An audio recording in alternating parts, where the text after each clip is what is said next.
The morning sun beats down on the dusty training field at Fort Ashbury. Rows of recruits in crisp uniforms stand at attention, boots planted firmly, rifles at their sides. A whistle shrieks, and the cadets snap into formation. Among them stands Aaliyah Carter, a 17-year-old high schooler invited to observe the training program as part of a youth outreach initiative. She isn't in uniform, just jeans, sneakers, and a plain t-shirt, but she stands with her head high, eyes fixed on the soldiers. For her, this field isn't just about learning discipline. It's about walking where her late father once trained. Her father, Sergeant Marcus Carter, had served in the U.S. Army with distinction. Decorated for bravery overseas, he had died in the line of duty 2 years earlier. The Army had honored him with medals, folded flags, and words of respect. But for Aaliyah, none of it filled the silence he left behind. Today, being here feels like the closest thing to standing beside him again. Aaliyah shifts nervously as the drill sergeant barks orders. She copies the cadet's posture, squaring her shoulders, trying to honor her father's memory. Some soldiers glance at her with small smiles of encouragement, but one man's glare cuts through the heat. Officer Randall Briggs, a white police liaison assigned to monitor the youth program. Briggs steps forward, boots crunching against the gravel. His eyes lock onto Aaliyah. "Hey, you! What are you doing here?" Aaliyah swallows. "Sir, I was invited. My school—" Briggs interrupts, his voice loud enough to silence the chatter around them. "This isn't a playground for kids, and it sure isn't for people like you." Murmurs ripple through the formation. Some cadets glance at one another in disbelief. Aaliyah stiffens, fighting the sting in her chest. "With respect, sir," she says softly, "I'm here to honor my father. He served here. Sergeant Marcus Carter." The name hangs in the air like a spark. Some soldiers straighten at the mention, recognizing it, but Briggs sneers. "Never heard of him, and I don't care. You don't belong here. Get out!" The words hit Aaliyah like a blow. She feels her throat tighten, but she refuses to bow her head. "My father gave his life for this country," she says, her voice shaking but steady. "If anyone belongs here, it's me." Briggs steps closer, towering over her. "Don't test me, girl. I said leave. Now." The silence around them grows heavy. The recruits fidget, unsure whether to intervene. Finally, Briggs jabs a finger toward the gate. "You're expelled from this program. Permanently. Go home before I make you." Gasps ripple through the line. Aaliyah's chest burns, humiliation crashing over her like a wave. She looks around, hoping someone will step in, but no one moves. For a moment, she feels utterly alone. She pictures her father's dog tags, the ones she keeps tucked under her shirt, and clutches them tightly. "Fine," she whispers, blinking back tears. "I'll go." She turns toward the gate, each step heavier than the last. But before she reaches it, a voice cuts through the air. "Sergeant Marcus Carter?" Everyone turns. A tall soldier in full uniform steps forward, eyes locked on Aaliyah. "Your father was Marcus Carter?" Aaliyah nods, her lip trembling. "Yes, sir, he was my dad." The soldier snaps to attention. Then another follows, and another. Within seconds, the entire line of recruits and officers, not police but Army personnel, stand rigid, saluting. The field falls silent, save for the rustle of flags in the wind. Briggs's face drains of color. "What are you doing?" he barks. A captain steps forward, voice like iron. "Honoring a fallen hero. Sergeant Marcus Carter was one of ours, and we don't forget our own." He turns toward Aaliyah. "You don't walk off this field in shame, you stand on it with honor." The soldier's salute stretches across the field like a wave. Aaliyah stares, stunned, tears spilling freely now. For the first time in 2 years, she doesn't feel like she's carrying her father's memory alone. Briggs sputters, furious but powerless, his authority crumbling under the weight of hundreds of soldiers united in respect. And in that moment, Aaliyah realizes this isn't just her fight. This is her father's legacy, standing tall behind her. The silence after the salute is thick enough to choke on. Dozens of soldiers remain at attention, hands pressed firmly against their brows, eyes locked on Aaliyah. The sight is overwhelming. Row after row of disciplined men and women honoring her father, refusing to let his name be trampled. Aaliyah's chest heaves, the dog tags in her hand trembling. For the first time in what feels like forever, the crushing loneliness of loss is replaced by something else, belonging. Her father's sacrifice still lives here, in the posture, the discipline, the unshakable loyalty of these soldiers. But the moment is too much for Randall Briggs. His face flushes red, veins bulging in his neck. "Enough!" he roars, striding toward the formation. "This is my site to secure, and I said she's out. Drop your hands, all of you." The command hangs in the air, but not a single salute falters. The soldiers remain rigid, their eyes refusing to break focus. A captain steps forward, boots striking the gravel with sharp purpose. "With respect, Officer Briggs," he says evenly, "this ground is Army ground, and we don't expel the daughter of a fallen comrade." Briggs's jaw tightens. "You don't get to tell me how to do my job. This isn't about her father, it's about rules, discipline." The captain's eyes narrow. Discipline without honor is nothing but cruelty. Murmurs ripple through the recruits. Some glance at Aaliyah, others glare at Briggs openly. Tension simmers like a pot about to boil over. Aaliyah, caught in the middle, feels her knees wobble. She wants to disappear, yet every eye is on her. Her voice wavers but somehow finds strength. "All I wanted was to stand where my dad once stood, to learn what he loved. Why does that make me a threat?" Her words cut deeper than any argument. The soldiers shift, fists tightening at their sides. Briggs, on the other hand, scoffs. "Don't play the victim card with me, girl. This is the Army, not a therapy session." Gasps ripple through the line. Even recruits unused to confrontation look stunned. The disrespect in his tone is undeniable. At that moment, Colonel Marcus Hale, the commanding officer overseeing the training, arrives on the scene. Tall, broad-shouldered, his presence alone is enough to silence the field. His sharp eyes scan the scene, pausing on the raised salutes, then locking on Briggs. "What's happening here?" Hale's voice is calm, but it slices through the tension like a blade. Briggs straightens, attempting to reclaim composure. "Colonel, this girl is trespassing. I ordered her to leave. These soldiers are undermining my authority."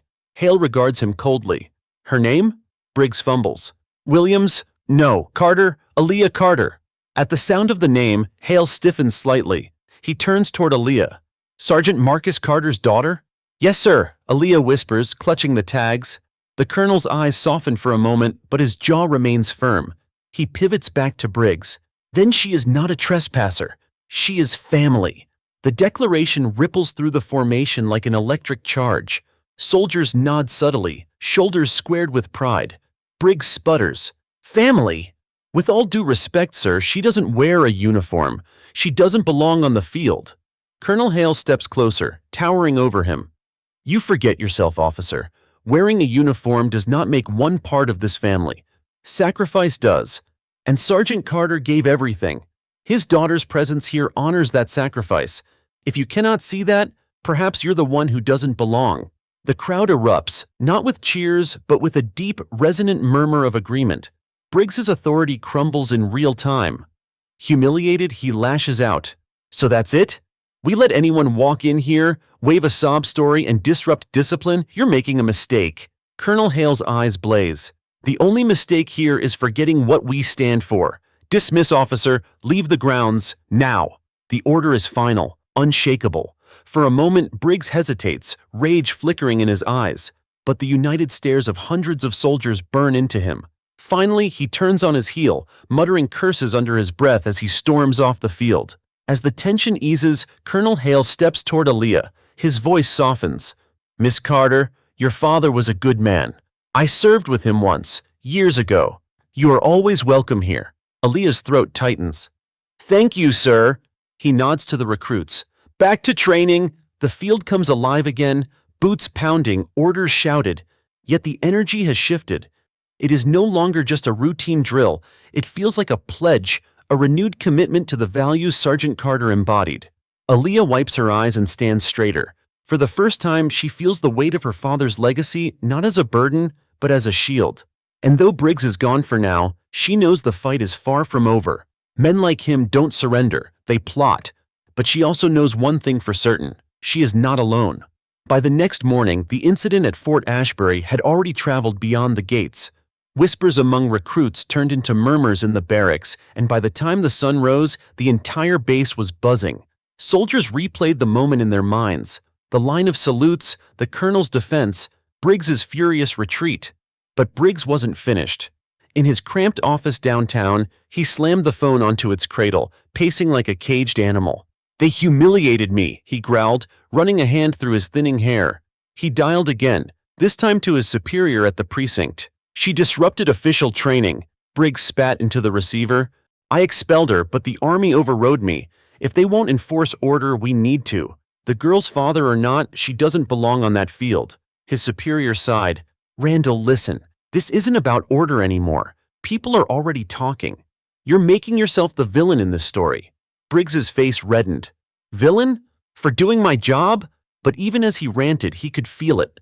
Control slipping through his fingers. Meanwhile, Aaliyah sat at the kitchen table, her mother across from her, the morning paper open. The headline leapt out in bold letters. Teen expelled from army training by local cop, then soldiers stand in protest. Her stomach knotted. They wrote about it already? Her mother folded the paper, lips pressed tight.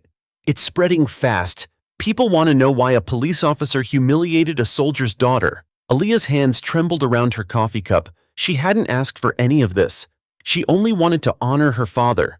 Now her face was in the news, her name whispered in households she'd never stepped foot in. At school, it was worse. Students stared as she walked the halls. Some offered high fives and whispered, way to stand up.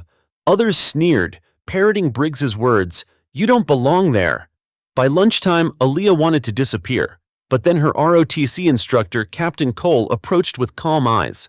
The army stood for you yesterday, she said quietly, and the community is beginning to. Don't shrink away now. But I didn't do anything, Aaliyah whispered. They did. Cole smiled faintly. Sometimes leadership is thrust upon us, not chosen. Your father knew that. Now it's your turn. Back at the base, Colonel Hale called a private meeting with his senior officers. His voice was low, steady, but carried a steel edge. We need to prepare. Briggs won't let this go quietly. If he pushes this into the public, we stand our ground. Sergeant Carter gave his life for this nation. His daughter will not be disrespected under our watch. The officers nodded. The colonel's words weren't just orders.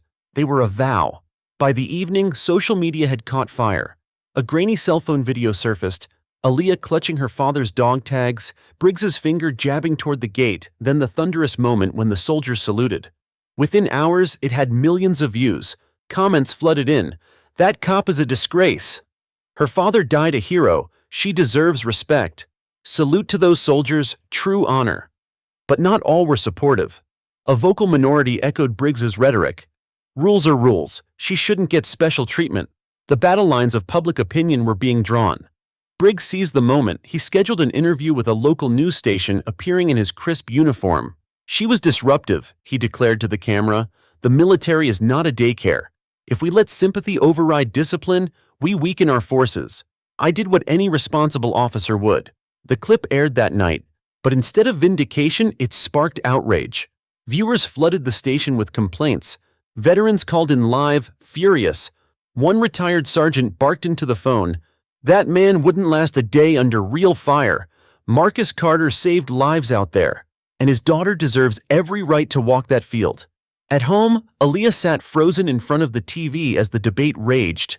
Her mother placed a hand on her shoulder. Do you see? They're standing for him and for you. Aaliyah swallowed hard. But what if it gets worse? What if Briggs doesn't stop? Her mother's voice was firm. Then you keep holding your head high. Because the truth doesn't bend no matter how hard someone like him tries to twist it. Late that night, Aaliyah stepped outside, the cool air biting her skin. She looked up at the stars, clutching her father's tags.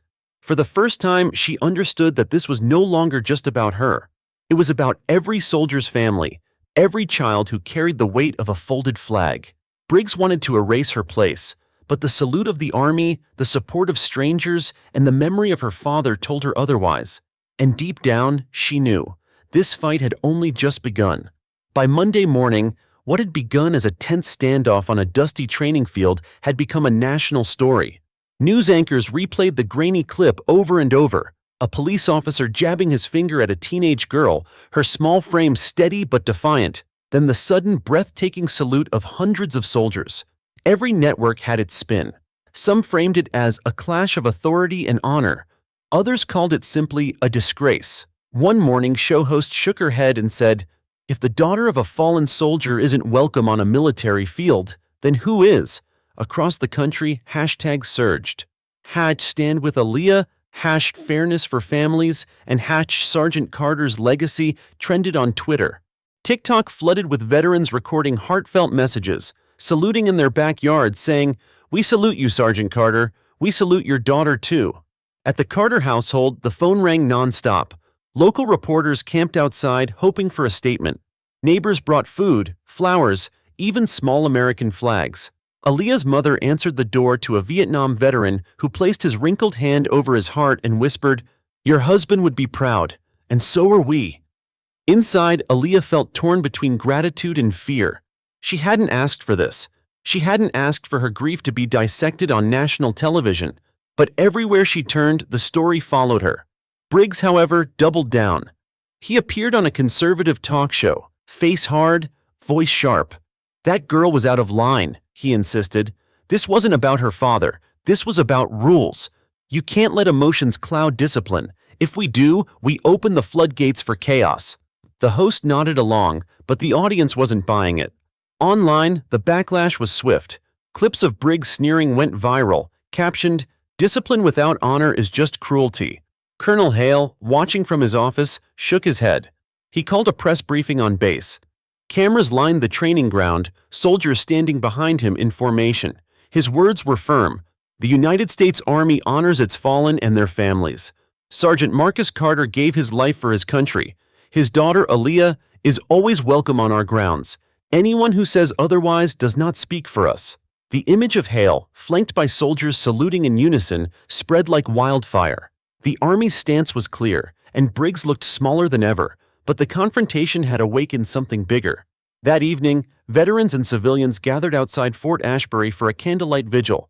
Hundreds stood in silence, holding candles that flickered like stars against the night.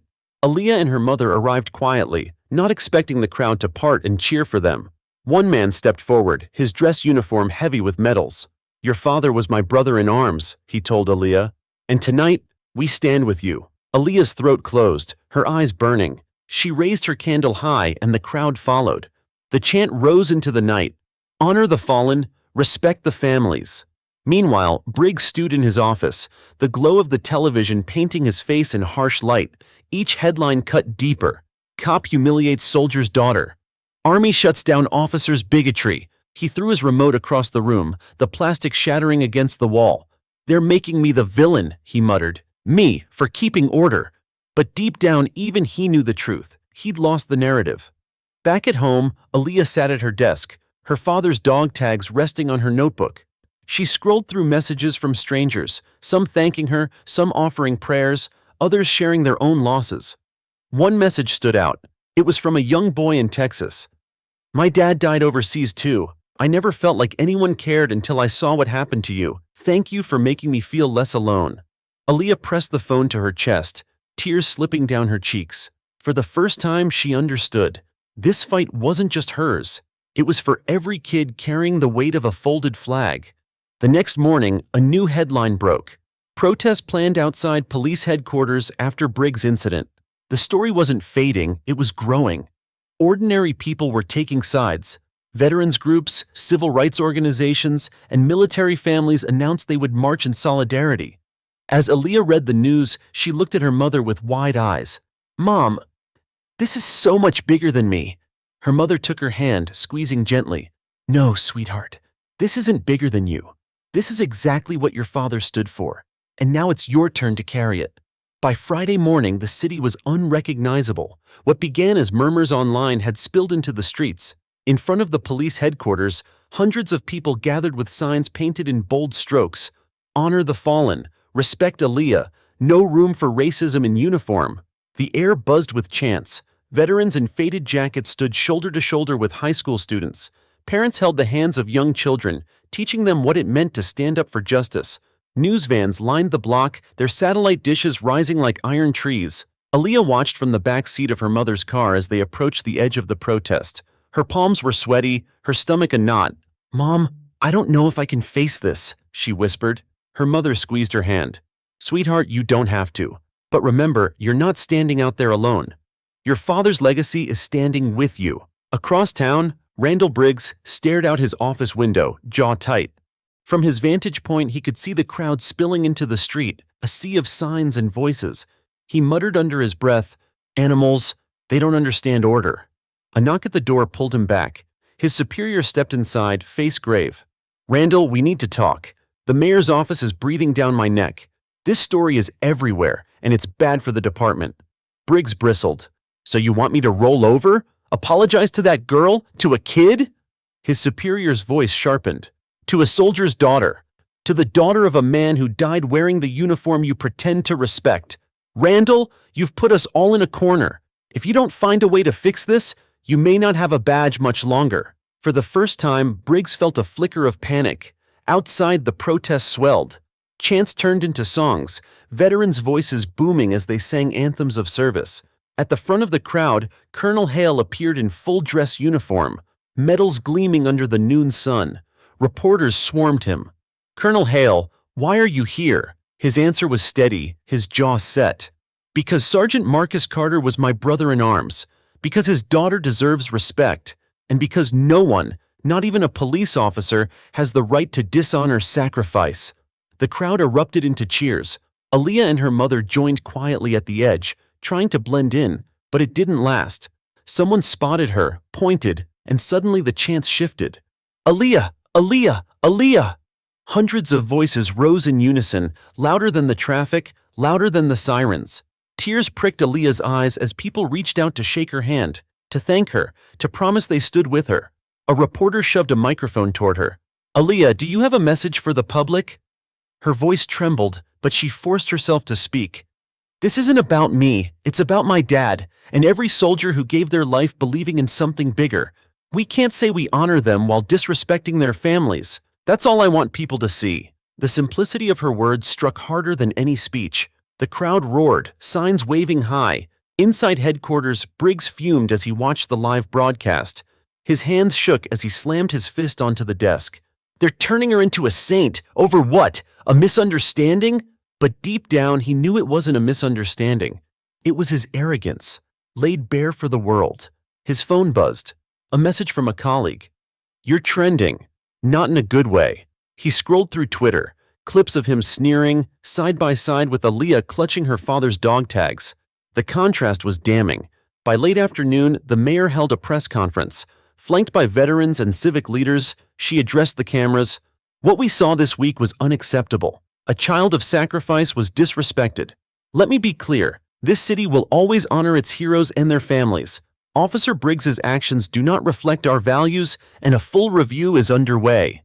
The announcement electrified the crowd outside. Chants of accountability rang through the streets. That night, Aaliyah sat on her bed, the dog tags warm in her hand. She thought about the crowd chanting her name, the veterans saluting her, the mayor's words. A part of her still longed for normalcy, for hallways at school without stairs, for mornings without headlines. But another part of her, the part that heard her father's voice in her heart, knew this was bigger than her fear. Her phone buzzed with a text from Colonel Hale. "Proud of you today. Your father would be too. Rest tonight. Tomorrow, we march again." Aaliyah smiled faintly through her tears. Because tomorrow, she wouldn't just be a grieving daughter. She'd be the face of a movement. Saturday morning dawned with the low hum of helicopters circling over the city. What had started as a local protest had swollen into something much larger. News outlets across the country broadcast live footage of the crowd outside police headquarters. By midday, tens of thousands filled the streets, stretching for blocks, holding signs high. Honor the fallen, respect their families. Justice for Aaliyah. Accountability now. The chants rolled like thunder through downtown. Buses arrived from nearby towns, unloading veterans in wheelchairs, mothers carrying folded flags, teenagers in ROTC uniforms. It wasn't just about one girl anymore. It was about principle. In the Carter household, Aaliyah pressed her face to the window, overwhelmed by the sight of people marching past their street with candles and flags. The sheer scale of it stole her breath. "Mom, this can't be real." Her mother cupped her shoulder. "It's real, baby. And it's because of you. Because of your father." Aaliyah's heart swelled with pride but also fear. What if it gets too big? What if someone gets hurt because of me? Her mother shook her head. "They're not out there because of you, Aaliyah. They're out there because of what you represent. Honor that can't be erased." Meanwhile, inside a secure office at police headquarters, Randall Briggs sat with his superiors. His face was pale, his voice clipped.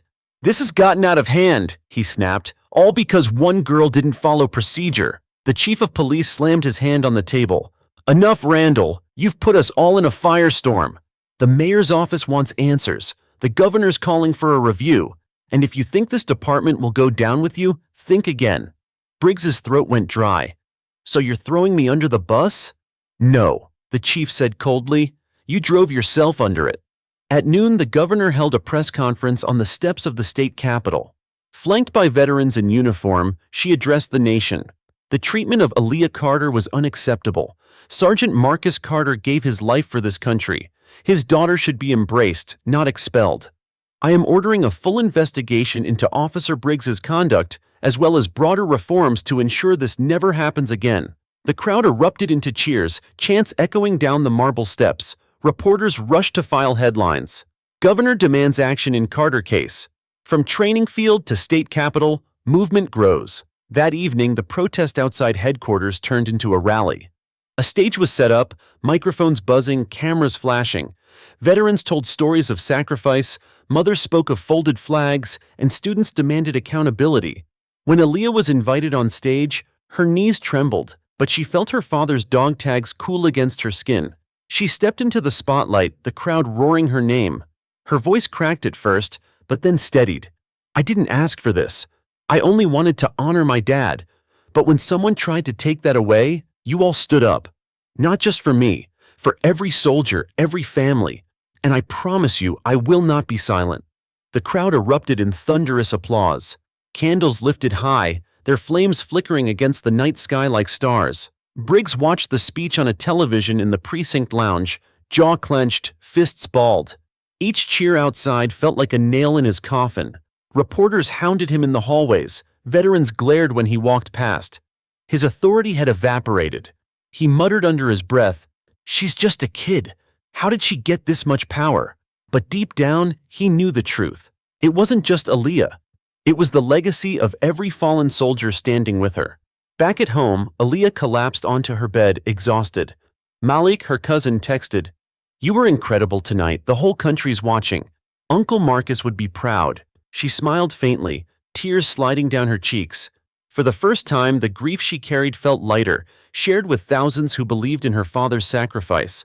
But as the cameras shut off and the chants faded into the night, shadows lingered. Briggs wasn't finished. Behind closed doors, he called an ally in the department. "If they want war," he hissed, "then war is what they'll get. I won't let her take everything from me." By Sunday morning, the story was no longer just local or even statewide. It was national. Cable news anchors opened every hour with the same footage. Aaliyah clutching her father's dog tags as soldiers snapped into salute, followed by clips of candlelit vigils and roaring crowds. Across America, families gathered in living rooms, veterans exchanged messages in private groups, and even classrooms buzzed with debate.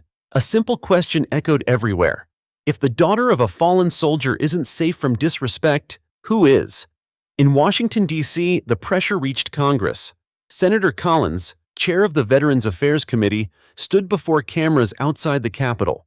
"This incident reveals something deeper than one officer's misconduct," she declared. "It shows a failure to honor those who've sacrificed everything. We will hold hearings, and we will ensure accountability, not just for Sergeant Carter's daughter, but for every Gold Star family." Her words flashed across headlines. Congress to investigate Briggs' case. Gold Star families deserve more. Back in Aaliyah's small town, the Carter home overflowed with letters and flowers. The dining table was buried under stacks of envelopes, thank yous from veterans, hand-drawn cards from children, folded flags sent by strangers who knew the pain of loss. Aaliyah sifted through them slowly, reading aloud to her mother. "Your father's sacrifice inspired me to join the service. I lost my dad in Iraq too. Seeing you stand up gave me courage." Her mother's eyes brimmed with tears. "Your father's legacy is touching people he never met." Aaliyah swallowed hard. She hadn't wanted to be a symbol, but maybe she couldn't run from it now. Meanwhile, Randall Briggs grew more desperate by the hour. His name crawled across news tickers in bold letters. Officer under fire. Pundits dissected his every word, veterans called for his badge, and even his fellow officers avoided him in the hallways. He stormed into the precinct chief's office, slamming his fist on the desk. They're making me a scapegoat. One mistake and suddenly I'm the devil? I was doing my job. The chief leaned back, expression cold. Your job brought a national scandal on this department. You embarrassed the city. You humiliated a soldier's daughter. Randall, you're on your own. For the first time, Briggs felt the walls closing in. On Monday, the protests escalated. Not just in Aaliyah's city, but in capitals across the nation. New York, Chicago, Dallas, Los Angeles all saw marches of veterans, families, and students carrying signs. The chant was the same everywhere. Honor the fallen, respect the families. In Washington, a massive crowd gathered on the National Mall, filling the steps of the Lincoln Memorial. Drone footage captured the sight of tens of thousands chanting Aaliyah's name, waving flags in unison. It wasn't just a protest anymore, it was a movement. That evening, Aaliyah stood on a makeshift stage at Fort Ashbury, looking out at a sea of candles and flags. Her knees trembled, but the warmth of the dog tags in her hands steadied her. She spoke softly, but the words carried. My father believed in this country. He believed that every soldier, every family deserved respect. What happened to me should never happen to anyone. We can't change the past, but we can demand a future where honor means something, where sacrifice is never mocked and where families like mine are not pushed aside but embraced. The crowd roared, the sound echoing against the night sky. Far away, Briggs sat in the dark of his apartment, TV flickering with her speech. His hands shook with rage as he hurled a glass at the wall, shattering it. They think she's some kind of saint, he muttered. But I'll show them all. He didn't notice the camera crew outside his building, filming as protesters gathered even there, chanting his name like a curse. Back at home, Aaliyah collapsed into her bed after the rally, exhaustion settling in. She opened her journal, something she hadn't touched since her father's death. On the first page she wrote, "This isn't just my fight anymore. It's his fight," continued. "And now it belongs to all of us." She closed the journal, placed it under her pillow, and whispered into the dark, "I hope you're proud of me, Dad." And for the first time in years, she slept peacefully. By Tuesday morning, the weight of Washington bore down on the small town of Ashbury. Satellite trucks clogged the streets, their dishes aimed skyward, relaying every angle of the story. Headlines rolled across screens nationwide. Federal review opens in Carter case. Officer suspended pending investigation. For Aaliyah, it felt surreal. She had gone from being shoved aside at the gates of a training ground to seeing her name debated on the Senate floor. Every time she turned on the television, there was her face, clutching her father's dog tags, standing small but unbroken. At the precinct, Randall Briggs was officially placed on administrative leave. His badge and service weapon were taken in silence, the weight of humiliation heavy on his shoulders. As he turned them over, reporters outside shouted questions. "Do you regret your actions? Will you apologize to Aaliyah Carter? Do you think you still deserve to wear a badge?" Briggs shoved past them without a word, his jaw clenched. But behind his silence was a boiling storm. Back at Fort Ashbury, Colonel Hale gathered the recruits and soldiers in the assembly hall. Cameras captured the moment as he spoke. "The United States Army is built on loyalty, duty, respect, and honor. Sergeant Marcus Carter embodied these values, and his daughter is living proof of that legacy. Let the world know, the Army does not forget its heroes or their families." The hall erupted into applause, boots stomping like thunder on the wooden floors. Clips of Hale's words spread instantly, hailed as a defining moment. Meanwhile, in Washington, the Veterans Affairs Committee opened its hearing. Rows of senators, advisors, and veterans filled the chamber. The first testimony came from retired General Donovan. "It is unacceptable," Donovan boomed, "for any officer, police or otherwise, to disrespect the family of a fallen soldier. This is not an isolated incident. It speaks to a deeper issue. Are we truly honoring the sacrifice of our Gold Star families, or are we paying lip service while allowing them to be mistreated?" The chamber buzzed with murmurs of agreement. Cameras flashed as senators nodded gravely. At home, Aaliyah and her mother watched the hearing on TV. Aaliyah clutched the dog tags tighter with every word. She whispered, "Dad should have been here to see this." Her mother kissed her temple. "He is here. In every word spoken, in every person standing for you, he's here." By mid-afternoon, the Department of Justice announced a federal investigation into Briggs's conduct, citing potential civil rights violations. The announcement sent shockwaves through the precinct. Officers who once worked alongside Briggs now distanced themselves, muttering in hallways, avoiding eye contact. Briggs, sitting alone in his apartment, watched the news crawl. Officer Briggs faces civil rights probe. He hurled the remote across the room, glass shattering. "They've turned me into the enemy of the nation," he muttered, "all for that girl." But for Aaliyah, the day wasn't about Briggs. It was about the people gathering outside her home again, holding candles and flags. When she stepped out onto the porch, the crowd erupted into cheers. Veterans saluted. Children held up signs reading, "We stand with you, Aaliyah." Her voice shook as she spoke to them. "I'm just one person. I didn't want this spotlight, but my father believed in something bigger, honor. And I believe we can make this country live up to that word. Not just for me, but for every family who's carried the weight of sacrifice." The crowd cheered, voices echoing into the night. Far away in Washington, Senator Collins watched a clip of Aaliyah's porch speech on her phone. She turned to her aides. "This girl doesn't just represent one case. She represents every Gold Star child in America. We need to build policy around this, protections, recognition, respect codified into law." Her aides scribbled notes as the senator continued, "And when the time comes, we'll want Aaliyah herself to testify." That night, as Aaliyah lay in bed, exhaustion tugging at her eyes, she replayed the day in her mind. The cheers, the cameras, the letters. It was overwhelming, terrifying, but also strangely comforting. She whispered into the dark, holding the dog tags close. "I won't let them forget you, Dad. Not now, not ever." And as she drifted into sleep, thousands of voices across the nation carried her promise, chanting into the night, "Honor the fallen, respect the families." By Wednesday morning, the Carter home was surrounded by satellite vans. Reporters clustered on the sidewalk, microphones raised, hoping for a statement. National news networks now demanded something more than clips. They wanted Aaliyah live in front of millions. The first invitation came from Good Morning America, then CNN, then Fox. Within hours, every major network had called. Her mother sat at the kitchen table, phone buzzing with texts and emails. "We can't do them all," she said, rubbing her temples. "But maybe one big one, to tell your story in your own words." Aaliyah's stomach nodded. "Mom, what if I mess up?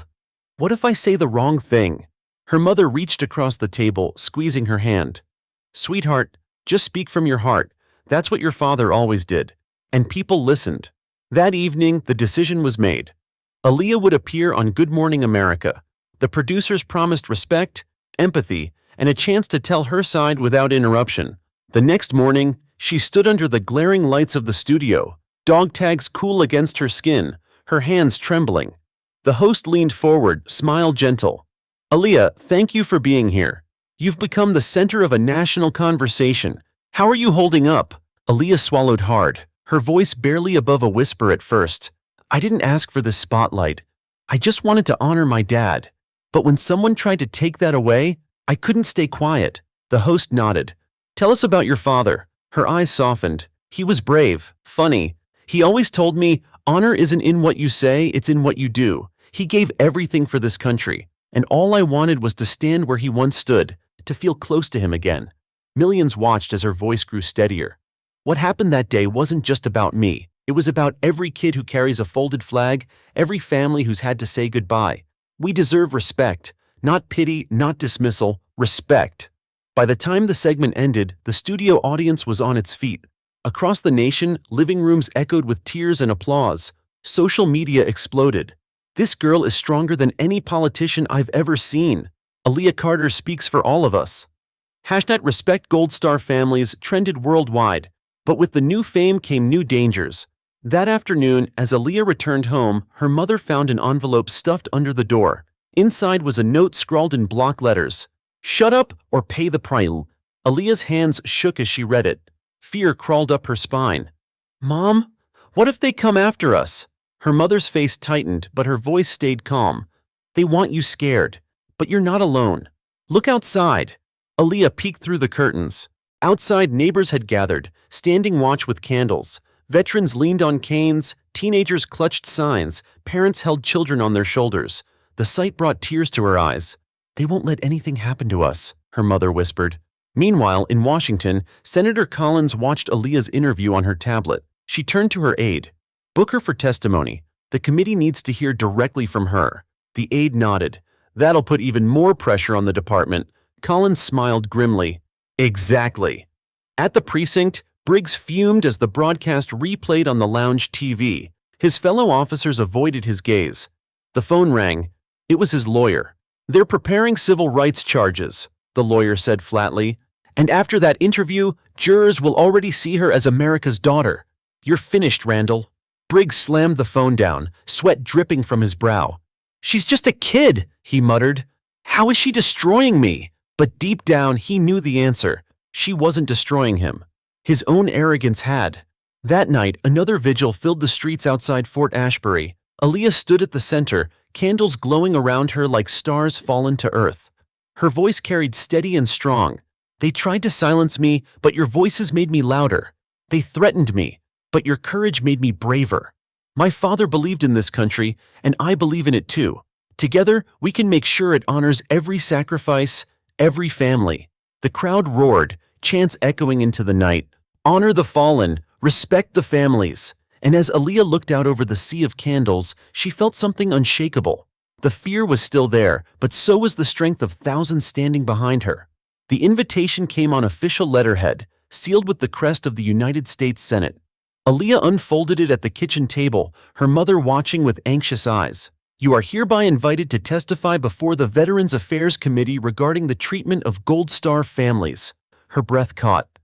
They want me in Washington, she whispered. Her mother squeezed her hand. Your father's voice has carried you this far. Now it's time for yours to be heard. 2 weeks later, the Capitol dome glistened against the morning sun as Aaliyah and her mother walked up the marble steps. Reporters swarmed, cameras flashing, questions firing like bullets. Aaliyah, are you nervous? Do you believe your testimony will lead to reform? What message do you have for Officer Briggs? She didn't answer. Instead, she clutched her father's dog tags, drawing strength from the cool metal pressed against her palm. Inside the chamber, senators in dark suits waited at a long mahogany table. Veterans and families filled the gallery seats, silent but expectant. At the center sat Senator Collins, her gaze steady, voice warm. Miss Carter, thank you for being here. Please, begin when you're ready.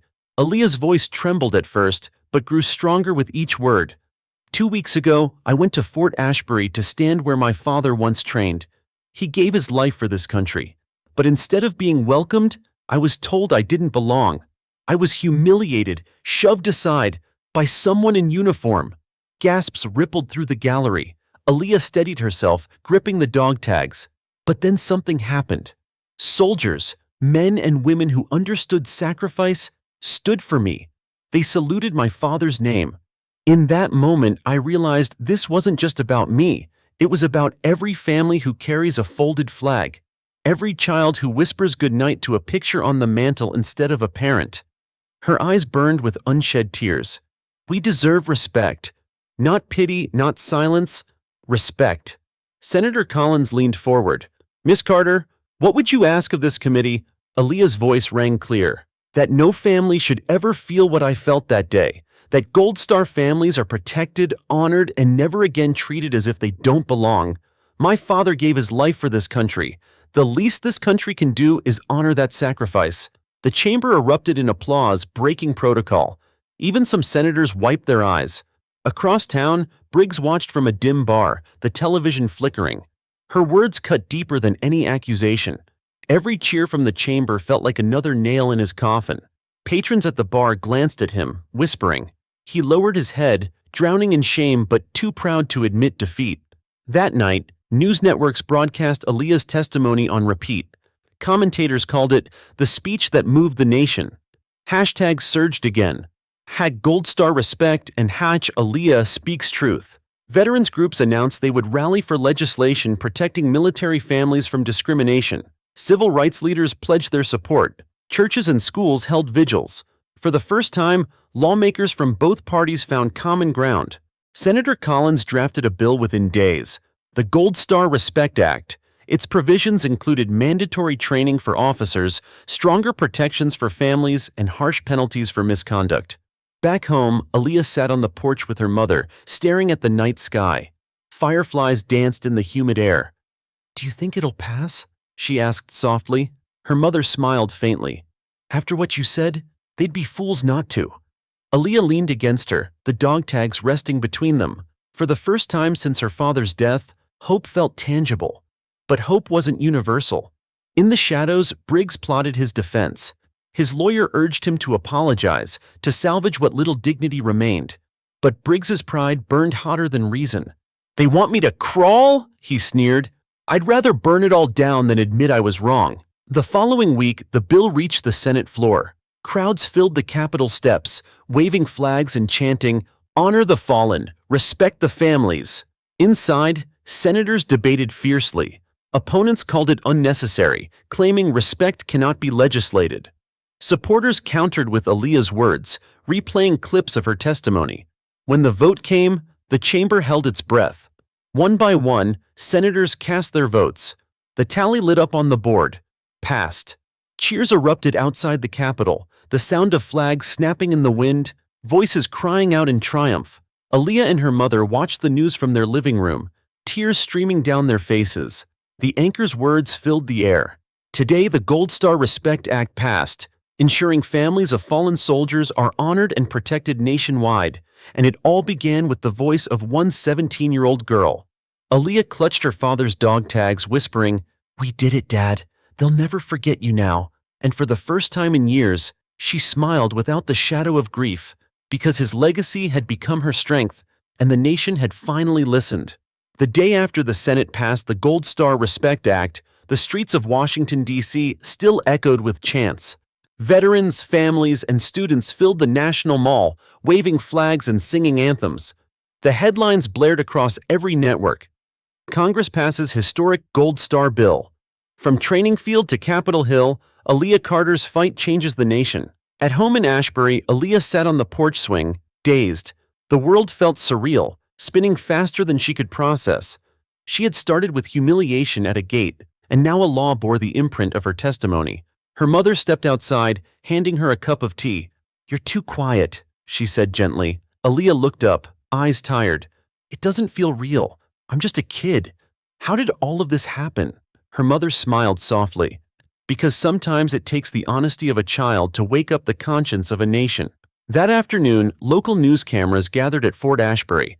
Colonel Hale led a ceremony dedicating a plaque in Sergeant Marcus Carter's name. Aaliyah and her mother stood front row as the cloth was pulled back, revealing the engraving. "In honor of Sergeant Marcus Carter, who gave all. His legacy lives in the voices that refuse to be silenced." Tears stung Aaliyah's eyes as soldiers saluted. Reporters caught the image of her touching the plaque with trembling fingers, the dog tags clutched in her other hand. Meanwhile, Randall Briggs sat in his lawyer's office, staring at a stack of papers. Suspension had become termination. The department no longer wanted his name attached to theirs. The federal probe loomed over him like a storm cloud. "You need to apologize," his lawyer urged. "At least save face." But Briggs's pride was a prison. Apologize to a teenager? To the mob that destroyed me? Never! He stormed out, his career in ruins, but still unwilling to accept the truth, that his own arrogance had brought him here. Across the country, communities held their own vigils. Families of fallen soldiers lit candles in small towns and big cities alike. Social media filled with photos, folded flags on mantles, children holding portraits of parents lost in service. Each caption bore the same phrase, "We are not forgotten." In classrooms, teachers used Aaliyah's story to teach lessons on courage. In churches, pastors spoke her name from pulpits. On playgrounds, kids tied strings around their necks, pretending they carried dog tags saying, "I'm standing for my dad like Aaliyah did." The following week, Aaliyah was invited to New York City to speak at a memorial concert for veterans' families. The arena was packed, lights dimmed, cameras rolling. She stepped onto the stage, thousands of eyes fixed on her. Her voice carried steady now, no longer trembling. "I never asked to be in this position. I never asked for my father to be taken. But life doesn't ask permission. It gives us choices. And when someone tried to silence me, I chose to speak. Not just for me, for all of us." The crowd erupted, standing in ovation. Back in Ashbury, Aaliyah's classmates watched the broadcast. Some who had mocked her weeks earlier now whispered in awe. "She's incredible," one said. "She's one of us." At school the next day, lockers were decorated with small paper flags and notes. "We stand with you, Aaliyah." For the first time, she walked the halls without shame.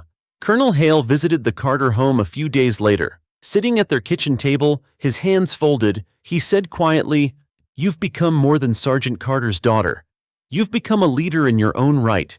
The Army doesn't forget people like you. If you ever decide to follow in your father's footsteps, the door will always be open." Aaliyah blinked in surprise. "I don't know if I'll wear a uniform, but I'll always carry his values." Hale nodded with respect.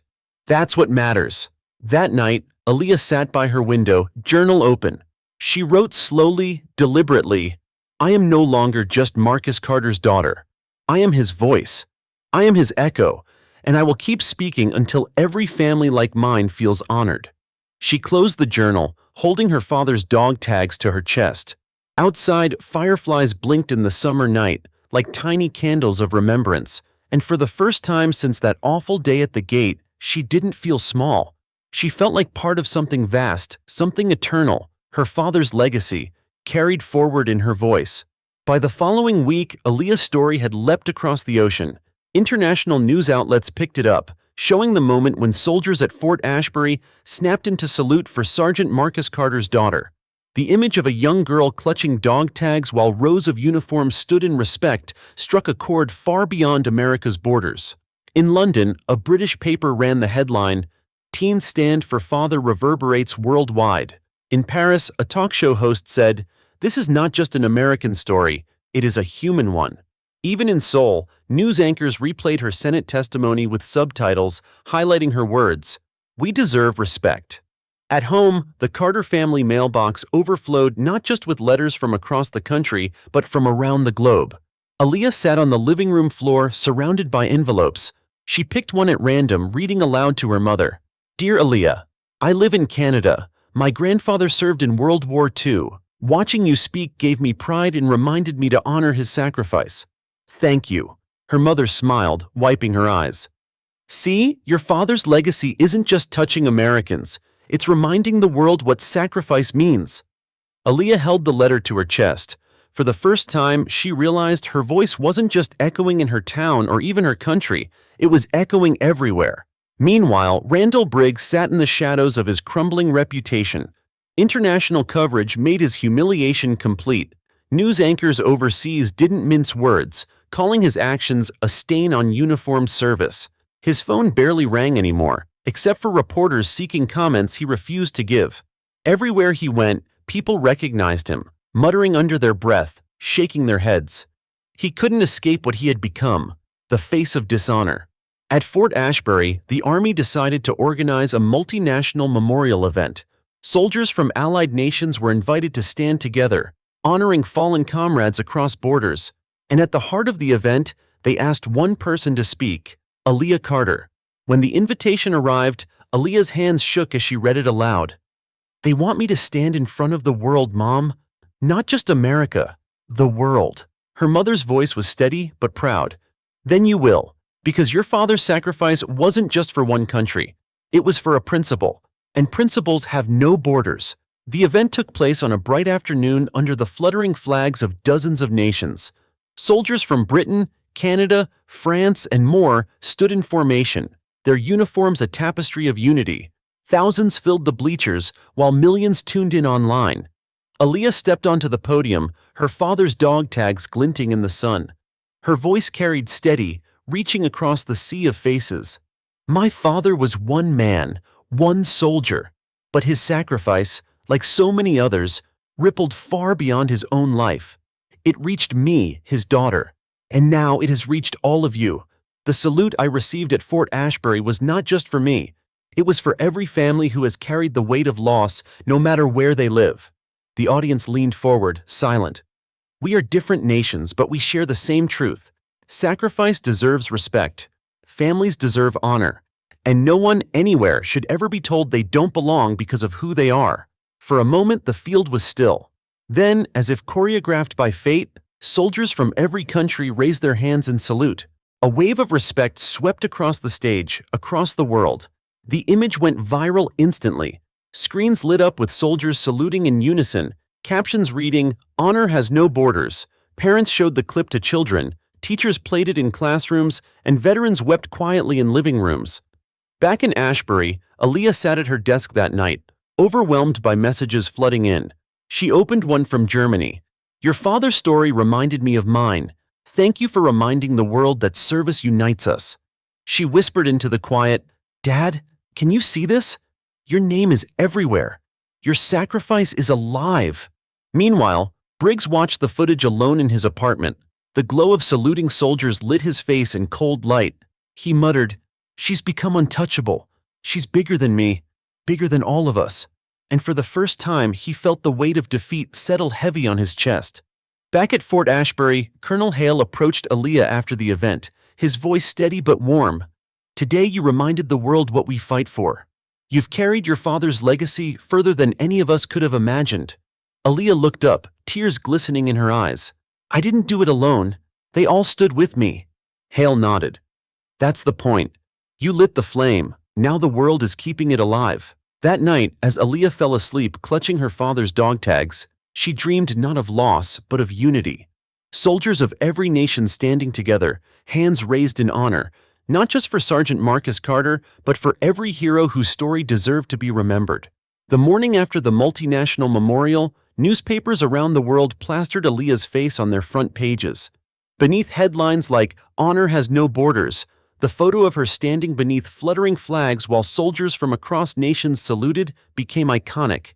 In Ashbury, neighbors stopped Aaliyah on the street, thanking her with misty eyes. Strangers mailed flowers and small American flags. For most of the country and the world, she had become more than a grieving daughter. She was a symbol of respect, resilience, and truth. But in a dim apartment across town, Randall Briggs seethed. His reputation was shattered, his badge stripped, his phone silent. He paced the room like a trapped animal, muttering, "They made me the villain. Me, a man just doing his job. And she's celebrated for disobedience." His lawyer had begged him to disappear quietly, to avoid further humiliation. Instead, Briggs decided on one last gambit. By midweek, Briggs scheduled a press conference at a rented hall, inviting local media. He walked to the podium in civilian clothes, no longer shielded by the authority of a badge. Cameras clicked as he leaned into the microphone.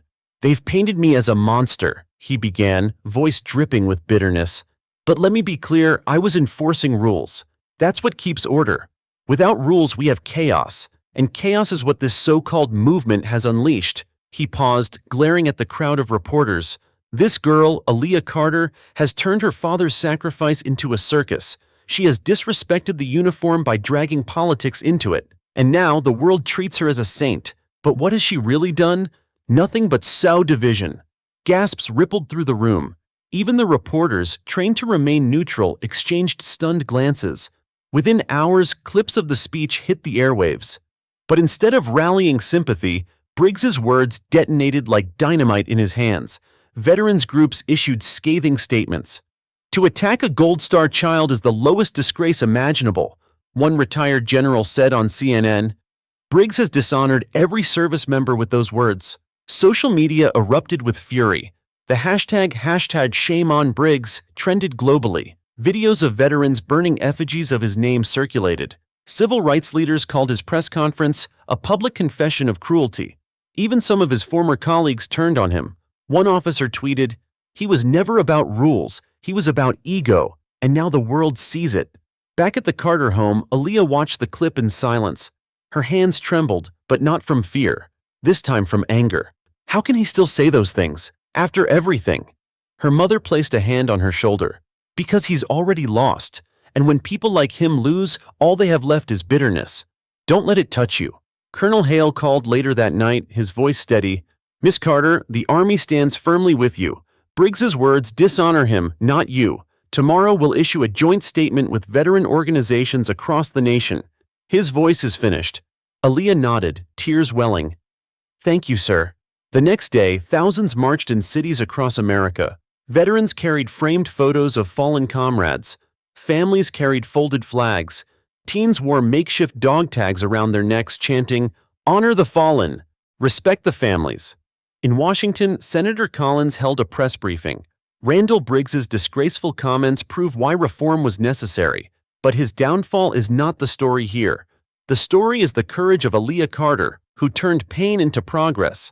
The crowd of reporters broke into applause, something rarely seen at the Capitol.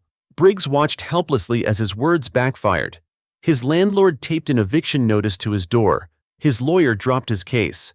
Old friends stopped answering his calls. Alone in his apartment, he muttered, "She ruined me." But even he knew. It wasn't her. It was his own pride that had buried him. That evening, another vigil gathered outside the Carter home. Aaliyah stood at the center, holding her father's tags, as candles flickered in the night. She spoke softly but firmly. "Briggs tried to erase me. He tried to erase my father. But look around. He failed. Because honor is louder than hate, and no matter how hard anyone tries, they can't take that away." The crowd cheered, voices rising into the night sky, carrying her words far beyond Ashbury. By the following week, Randall Briggs's name had become synonymous with disgrace. Every news outlet replayed his press conference, cutting it against images of Aaliyah standing tall with her father's dog tags. The contrast was brutal. One man snarling in bitterness, a young girl embodying dignity. National newspapers ran headlines like, "From Officer to Outcast, the Briggs Collapse." Aaliyah Carter's courage overshadows hate. Briggs tried to walk downtown one afternoon, baseball cap pulled low over his eyes, but whispers followed him like shadows. A man muttered, "That's him." A woman hissed, "Disgrace." Even children, too young to understand politics, pointed at him as their parents pulled them away. When he stopped at a cafe, the owner shook his head. "Not here, Randall. Leave." Briggs turned on his heel, humiliated once more. Meanwhile, the world around Aaliyah shifted in ways she never imagined. At school, her classmates now greeted her with respect. The ROTC program decorated her locker with paper flags and the words, "We stand with you." Teachers invited her to speak during history classes about civic duty and honor. One afternoon, her principal called her into the office. Nervously, Aaliyah sat across from him as he smiled warmly.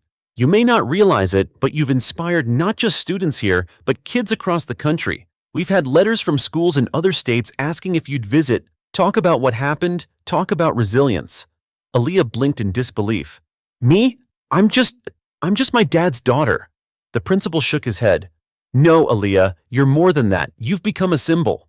At Fort Ashbury, the Army hosted another ceremony, this time not just for Sergeant Carter, but for all Gold Star families. Aaliyah stood beside rows of mothers and children, each holding photographs of their loved ones. The colonel addressed the crowd. "These families carry more than grief. They carry the legacy of those who gave everything. And thanks to the courage of one young woman, the nation has remembered what it means to honor that legacy." Aaliyah felt dozens of hands clasp hers. Mothers whispered thank yous. Children hugged her tightly. She realized she was no longer carrying her burden alone. Meanwhile, in Washington, the Gold Star Respect Act gained momentum. Legislators from both parties praised it as a rare moment of unity. News commentators credited Aaliyah's testimony for making it possible. Senator Collins went further, nominating Aaliyah for a national award recognizing exceptional courage and service to community. The announcement stunned her. That evening, sitting at the kitchen table, she whispered to her mother, "Dad was the hero, not me." Her mother smiled through tears. "Your father fought for honor on the battlefield. You fought for honor here at home. Both battles matter." As Aaliyah's star rose, Briggs's world collapsed. The civil rights probe concluded swiftly, finding him guilty of misconduct and discriminatory behavior. He was banned from serving in law enforcement again. The official statement was blunt. Randall Briggs acted in violation of the values and responsibilities of his office. His conduct dishonored the uniform. When reporters asked for comment, Briggs slammed his door shut. Inside his darkened apartment, eviction looming, he muttered, "They've erased me." But even he knew, it wasn't erasure. It was justice. Back in Ashbury, Aaliyah attended another vigil, the largest yet. Thousands filled the streets, waving flags, holding candles. Veterans stood at the front, saluting in unison. Aaliyah stepped onto the stage, voice strong. "Briggs tried to silence me, but look around. He couldn't silence any of you. He couldn't silence honor. He couldn't silence truth. My father's legacy is alive in every candle, every salute, every voice here tonight." The crowd roared, chants echoing through the city. Later that night, after the vigil, Aaliyah sat alone in her room. She opened her journal and wrote, "Today I learned something. Being a symbol isn't about being perfect. It's about being willing. Willing to stand when it's hard. Willing to speak when others stay silent.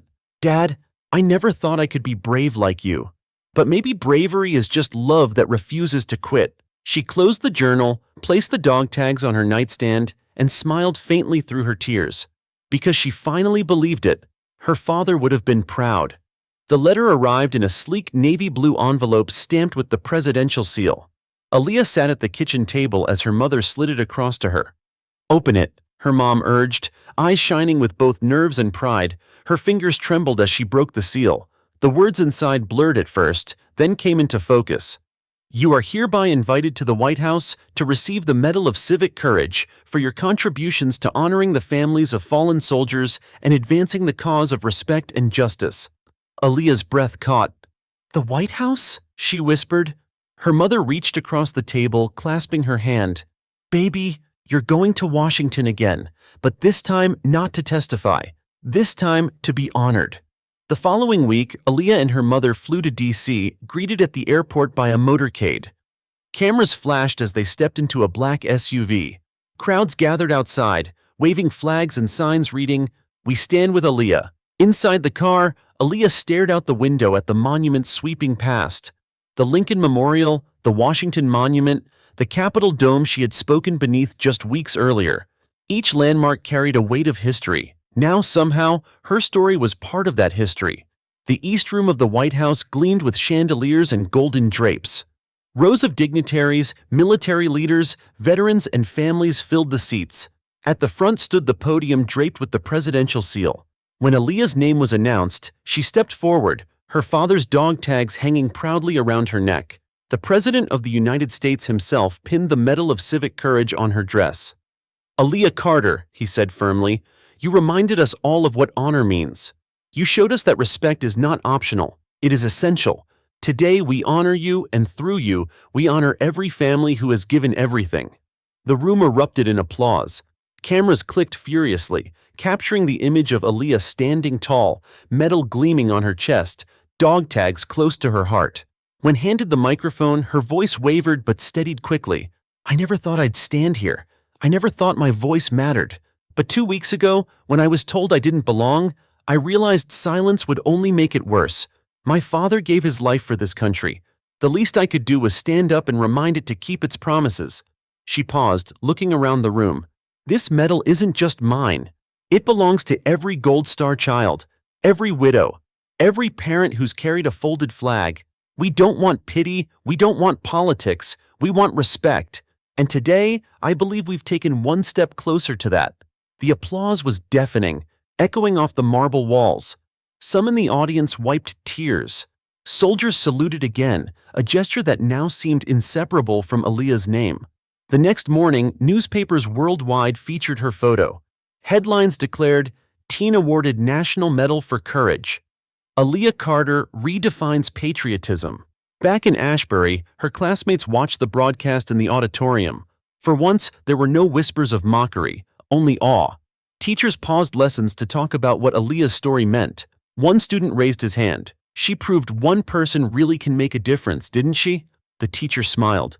"Yes, and she did it with nothing more than honesty, courage, and love for her father." Meanwhile, Randall Briggs watched the ceremony from his apartment, blinds drawn, the glow of the television casting shadows across his face. The sight of the president draping a medal over Aaliyah's shoulders twisted in his chest like a knife. "She's untouchable now," he muttered bitterly. "They've made her into an icon." But deep down, he knew the truth. She had become an icon not because of politics, but because of the very thing he had failed to grasp: honor. That evening, Aaliyah stood on the steps of the Lincoln Memorial, gazing out at the reflecting pool. Her mother joined her, wrapping an arm around her shoulders. "You've carried his memory farther than anyone thought possible," her mom said softly. "Your dad would be so proud." Aaliyah closed her eyes, feeling the weight of the medal and the comfort of the dog tags against her chest. "I just wanted to be close to him again," she whispered. "But maybe this was the way, by making sure the world remembers him, and every soldier like him." Her mother nodded. "And now they will. Forever." Weeks after the White House ceremony, life in Ashbury carried a new rhythm. On the surface, things looked the same. Kids rushing to catch the school bus, church bells ringing on Sundays, the local diner buzzing with chatter, but beneath it, something had shifted. People spoke Aaliyah's name with reverence, and her story had become a touchstone for conversations about respect, sacrifice, and justice. At school, history teachers used her Senate testimony in lessons. Students wrote essays on courage, many titling their work Aaliyah's Stand. The principal invited her to speak during an assembly, and when she walked onto the stage, the applause lasted minutes. She blushed, gripping the microphone. "I'm not here to be a hero," she told them. "I'm just here to remind us all that honor matters. My father believed in it, and now it's our job to carry it forward." Her classmates rose to their feet, cheering. Even those who once teased her for being too quiet now shouted her name with pride. Beyond Ashbury, the ripple spread further. The Gold Star Respect Act, signed into law just weeks earlier, was already making a difference. Police academies introduced mandatory training modules on Gold Star families. Community centers hosted workshops about honoring sacrifice. News stories highlighted small but powerful moments: an officer saluting a widow at a parade, a school holding a ceremony for a student whose parent had died in service, a town renaming its park after a fallen soldier. Each report credited the movement sparked by Aaliyah Carter. One headline read, "From one voice to a national promise." Meanwhile, Randall Briggs faded from the spotlight. His name, once splashed across every ticker, now only appeared in footnotes. Job applications were rejected. Old friends stopped returning calls. When he walked into a grocery store, people turned their backs. He had become a ghost in his own town, a cautionary tale of arrogance and dishonor. One evening, sitting alone in his dark apartment, he muttered, "They've forgotten me already." But that was the cruelest truth of all. The world had moved on, and it hadn't taken him with it. For Aaliyah, the journey was still overwhelming. One night, she sat on her porch, gazing up at the stars. Malik, her cousin, joined her, tossing a basketball between his hands. "You realize you're kind of famous now, right?" he teased. "People look at you like you're some superhero." Aaliyah chuckled softly. "I don't feel like one. Most days I still just feel like a girl who misses her dad." Malik nodded, his expression softening. "That's exactly why they listen. You didn't stand up for attention. You stood up because you had to. That's real." Invitations poured in. Conferences, schools, veterans groups. Aaliyah accepted only a few, careful not to let the whirlwind consume her. At each event, she spoke the same message. "This isn't just my story. It belongs to every family who sacrificed. If you see someone carrying that weight, don't turn away. Stand with them, respect them." Her words always drew standing ovations. At Fort Ashbury, Colonel Hale organized a new tradition. Each training cycle would begin with recruits reading aloud the names of fallen soldiers from the community. On the very first day, Aaliyah was invited to attend. As the list was read, her father's name rang out. Sergeant Marcus Carter. The recruits snapped to salute, their voices firm as they shouted in unison, "Present!" Aaliyah felt tears sting her eyes. She whispered, "Thank you," knowing her father's memory would echo through those walls long after she was gone. One evening, after another long day of interviews and ceremonies, Aaliyah sat at her desk, dog tags resting against her chest. She opened her journal and wrote, "When this began, I just wanted to belong. Now I see that belonging isn't given, it's created. Dad's sacrifice gave me strength. The soldiers gave me their salute. The people gave me their voices. Together, we built something that will last." She closed the journal, a quiet smile spreading across her face. As autumn leaves drifted across Ashbury's streets, the town prepared a new memorial in the central square, a bronze statue of a soldier saluting, beside a young girl holding dog tags close to her chest. At the base, an inscription read, "In honor of all Gold Star families, inspired by the courage of Aaliyah Carter." When the cloth was pulled back at the unveiling, the crowd gasped. Aaliyah stood frozen, tears streaming down her cheeks. Her mother wrapped an arm around her, whispering, "He's here, Aaliyah. In every eye that looks at this, your dad will live." The applause roared, but Aaliyah only looked up at the statue, whispering to herself, "We did it, Dad." They'll never forget. By winter, the chill had settled over Ashbury, but the fire of Aaliyah's story still burned across the country. Schools began including her Senate testimony and White House speech in lesson plans about civic duty and modern history. Teachers framed it as a case study in courage, showing how one young girl's voice could move lawmakers and shift public opinion. In classrooms, students underlined her words. "We deserve respect, not pity, not silence, respect." The phrase appeared on posters, debate team arguments, even written in chalk on sidewalks outside schools. Aaliyah sat in her own history class one morning, head lowered, when her teacher played a video of her testimony. She cringed, cheeks burning as her classmates turned to look at her. But instead of whispers, they applauded softly. "You're living history," her teacher said gently. "One day your children will learn about you in these same books." The weight of it made Aaliyah's chest tighten. She wasn't sure if she was ready to carry history, but history had chosen her anyway. At home, stacks of mail still arrived weekly. Some were from families, others from students. One letter read, "Because of you, I want to be a leader in my community. Thank you for showing me it's possible." Another came from a girl in Texas. "I lost my brother overseas. Watching you gave me courage to say his name out loud for the first time." Each word cut deep and healed at the same time. Aaliyah realized her pain had opened a path for others to voice theirs. Meanwhile, the statue in Ashbury's Central Square became a pilgrimage site. Families drove from hours away to take photos, leave flowers, and tell stories of their own fallen loved ones. On weekends, Aaliyah would walk quietly to the square, watching strangers stand in front of the bronze soldier and girl, some crying, some saluting. One afternoon, she noticed a little boy no older than 6 tracing the inscription with his tiny finger. His mother whispered, "That's for your uncle. See, he'll always be remembered." Aaliyah's throat closed. She wanted to walk over, to hug them both, but instead she stayed back, letting the statue do the speaking. In Washington, the Gold Star Respect Act was now being implemented nationwide. Police departments rolled out new training programs, emphasizing honor and empathy. Videos from academies showed cadets learning about Aaliyah's case as a model of what not to do. It was surreal. Her humiliation, once so personal, had become a blueprint for reform. Colonel Hale called one evening, his gravelly voice carrying warmth. "Miss Carter, your father's name is in every training hall now. His sacrifice and your strength are teaching the next generation." Aaliyah smiled softly. "That's all I ever wanted. For him to be remembered." But even with the progress, the burden sometimes felt unbearable. Late at night, when the house was quiet, she would sit at her desk, journal open, staring at the blank page. "I don't want to be a symbol forever," she wrote one night. "Sometimes I just want to be a kid again, to laugh without the world watching, to cry without cameras nearby." She closed the journal, whispering into the dark, "Dad, how do I do this?"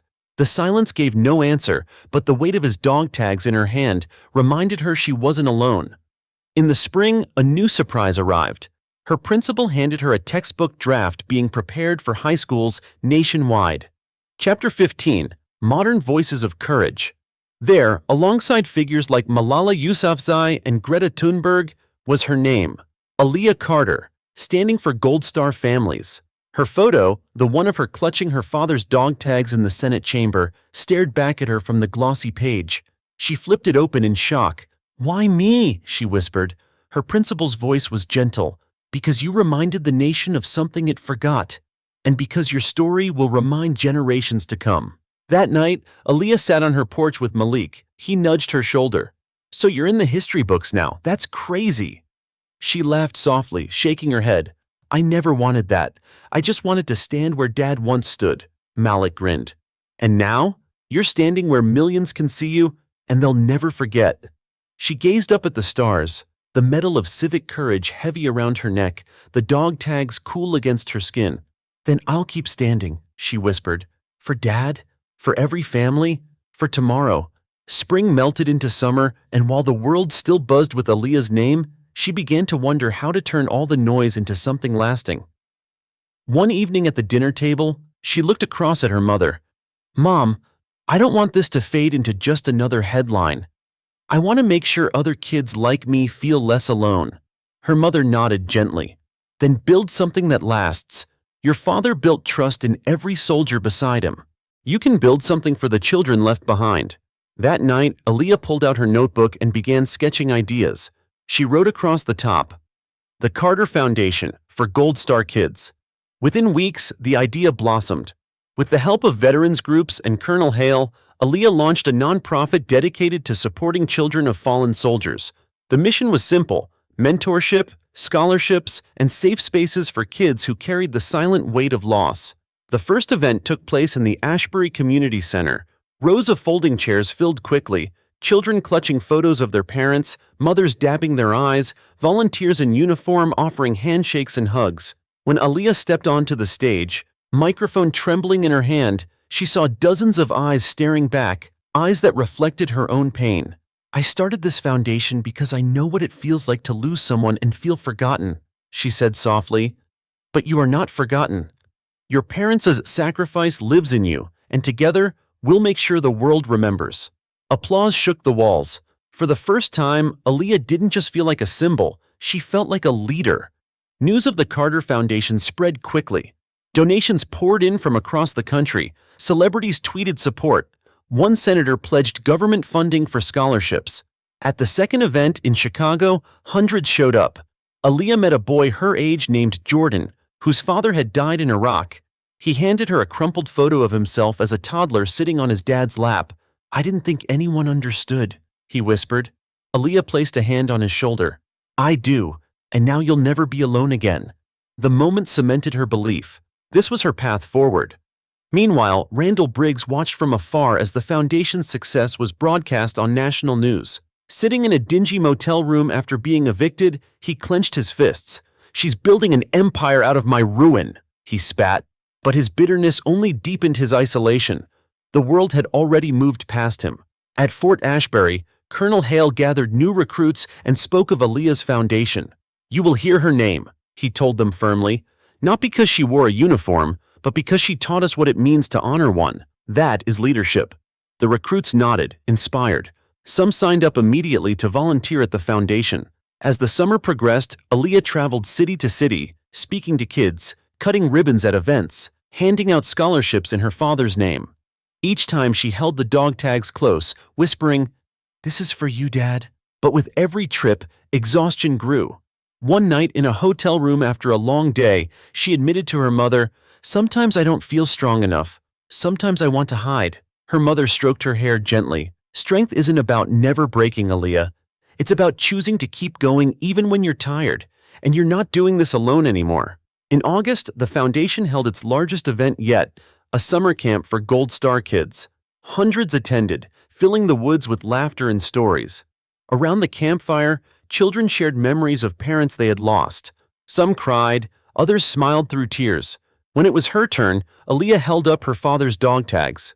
"My dad told me once that honor isn't in what you say, it's in what you do. Tonight I see honor in every one of you. Because you're here, you're surviving, and you're carrying their memory." The children raised their voices together, chanting, "We remember, we remember." Aaliyah wiped her eyes, realizing the movement had transformed into something bigger than her town. It had become a community. That night, under a canopy of stars, she wrote in her journal, "Today I felt Dad in the laughter of children, in the firelight, in the strength of kids who should never have had to carry this weight, but do. This is his legacy.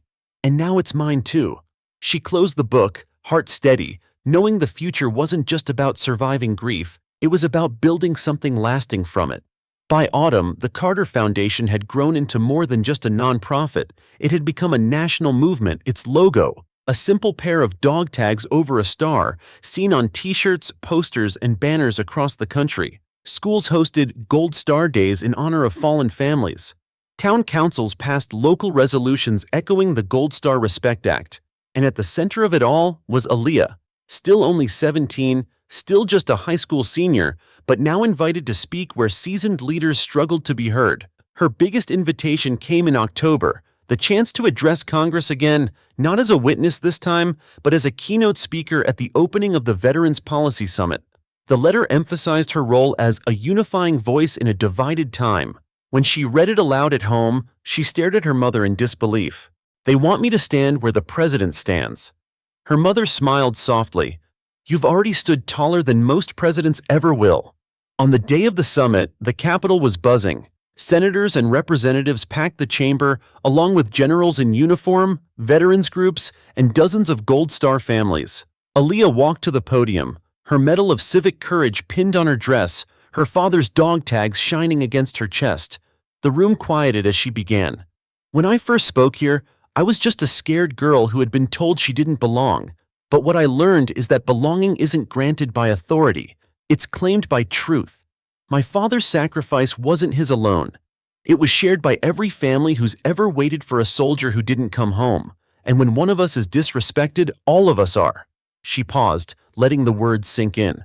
We cannot stop at laws. Laws protect, but culture remembers.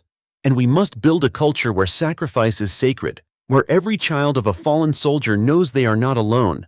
That is the work ahead. And I am asking you, all of you, to walk with us.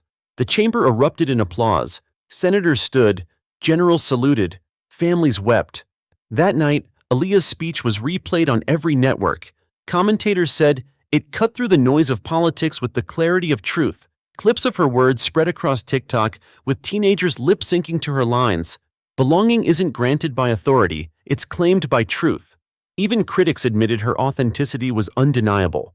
One conservative columnist wrote, she did not preach, she reminded, and in reminding, she united.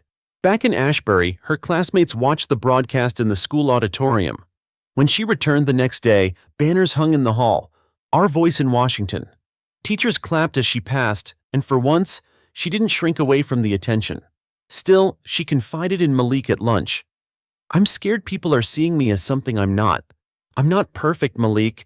I cry almost every night. I still miss him so much it hurts. Malik leaned across the table. That's exactly why they listen, cuz. Because you're real. You're not hiding the hurt. You're turning it into something bigger. Meanwhile, the foundation gained even more momentum. With congressional support, funding doubled, allowing expansion into every state. Camps, mentorship programs, and scholarships now bore Sergeant Marcus Carter's name. At one campfire in California, a little girl whispered to Aaliyah, I don't remember my daddy, but when you talk about your dad, I feel like I can remember mine. Aaliyah hugged her tightly, whispering, he's always with you, just like mine is. But with visibility came new challenges. Anonymous threats still appeared online. At times, critics accused her of being used by politicians or of milking tragedy. The noise was relentless. One evening, exhausted, she broke down in tears at her desk. I didn't want to be a leader, she sobbed to her mother. I just wanted to stand where Dad once stood. How did it get so big? Her mother knelt beside her, cupping her face. Because the world needed your voice, and sometimes the loudest voices are the ones that never ask to be heard. You are not carrying this alone. Look behind you. An entire nation is carrying it with you. The next week, the president himself invited Aaliyah to a private meeting. In the Oval Office, he thanked her personally. You reminded us of what leadership is supposed to be. Not power, but service. You reminded us of honor. Aaliyah blinked back tears. I only wanted my dad to be remembered. He will be, the president said, shaking her hand firmly, because you made sure of it. That night, back in her hotel, Aaliyah opened her journal and wrote, I thought grief was the end of my story, but grief became the beginning. I don't know where this path leads, but I know this. Dad's voice lives in mine, and as long as I speak, the world will hear him. She closed the journal, holding the dog tags close, ready for whatever tomorrow demanded. The leaves in Ashbury had turned gold by the time the final chapter of Aaliyah's whirlwind year unfolded. A crisp wind carried the sound of church bells across the town square, where a massive crowd gathered around the new memorial statue. Veterans stood in uniform, school children clutched tiny flags, and families carried framed photos of loved ones who had given everything.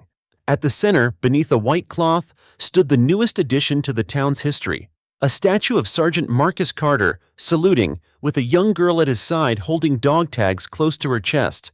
Aaliyah stood on the stage, the Medal of Civic Courage pinned above her heart, her father's real dog tags resting against her skin. She looked out at the sea of faces, neighbors, strangers, leaders, soldiers, and felt her knees tremble. But when her mother squeezed her hand, she found her voice. I came here months ago just to honor my dad, she began softly, the microphone carrying her words through the square. I only wanted to stand where he once stood. Instead, I was told I didn't belong. But then soldiers stood for me. They saluted my father's name. And that moment reminded me that honor doesn't belong to one man or one badge. It belongs to all of us. She paused, eyes scanning the crowd. We turned pain into purpose. We turned humiliation into hope. And now, because of all of you, no Gold Star family will ever be forgotten again. Applause rippled through the square, veterans wiping their eyes, children waving flags high.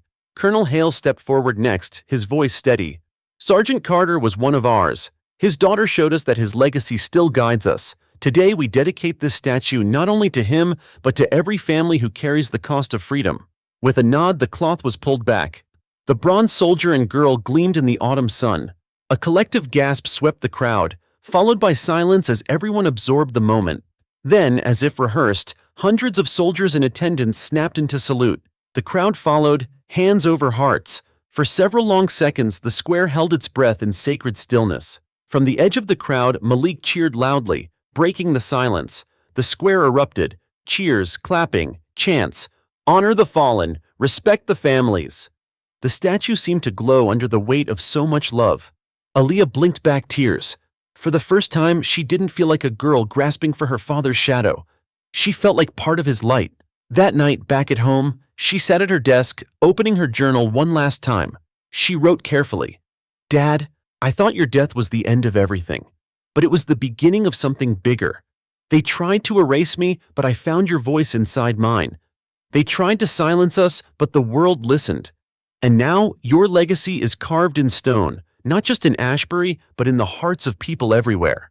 She closed the journal, pressing the dog tags to her lips. Meanwhile, Randall Briggs packed the last of his belongings into a cardboard box. His name, once feared in uniform, was now a punchline. Landlords turned him away, jobs refused him, and the world had moved on without him. Alone, he muttered into the empty apartment, "I thought I had power, but power without honor is nothing." For the first time, he admitted defeat. Weeks later, schools across the country hung posters of the Ashbury statue teaching students about the Gold Star Respect Act. History books carried Aaliyah's testimony, her father's sacrifice, and the movement that followed. Children who never knew Sergeant Carter said his name aloud, reminding each other of what respect meant. Veterans found comfort knowing their families would never be treated as invisible again. And in Ashbury, every morning, as the sun rose over the square, the statue of Marcus and Aaliyah stood tall, casting a shadow that reminded the town, honor endures. On the anniversary of her father's death, Aaliyah returned to the memorial alone. She placed fresh flowers at the base, rested her hand against the bronze soldier's arm, and whispered, "We did it, Dad. Justice found its way. Honor found its voice, and because of you, I finally found mine." The wind stirred, lifting her hair, carrying her words into the open sky. For the first time in years, her grief felt light, not gone, but transformed into something greater, into legacy. She stepped back, looked at the statue one more time, and walked away, knowing the world would never again forget the cost of sacrifice.